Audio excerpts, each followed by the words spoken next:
மக்களே, ஈவினிங் டைம்ல சூடா சூப் குடிக்க யாருக்கு தான் பிடிக்காது.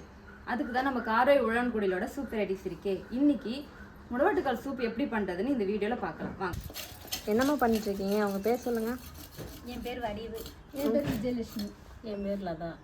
காரை உழவன்குடியிலேருந்து பேசுகிறோம். என்ன பண்ணிட்டு இருக்கீங்க? முடவாட்டுக்கால் தோல் செத்துறோம். இந்த தோலுக்கெல்லாம் சேர்த்து என்ன பண்ணணும்? இப்படி உள்ள கிழங்க இந்த அளவுக்கு தோல் செத்தி நல்லா இதை கழுவிட்டு குட்டி குட்டியா ஜிப்ஸ் மாதிரி செத்தி வெயில நல்லா உணர கொடுக்கணும். உணர விட்டு நல்லா காஞ்சதுக்கு அப்புறம் பவுடர் ஆக்கி பதப்படுத்தி வச்சுக்கணும். வச்சுக்கிட்டு இதை சூப்பு தயாரிக்கலாம். இதை மூட்டு வலி, முழங்கால் வலி, கை கால் வலி அவங்க தினமும் 2 முறை சூப் வச்சு சாப்பிடணும். இதை பெண்களும் சாப்பிடலாம்.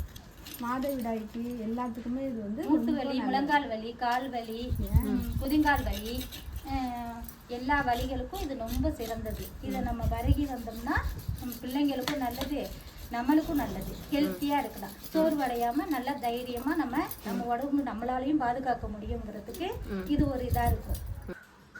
டேஸ்டா சாப்பிட்றதுக்கும் ஹெல்தியா இருக்கிறதுக்கும் நீங்க ரெடினா அப்ப நம்ம காரோய் உழவன்குடியில ஃபாலோ பண்ணிக்கோங்க.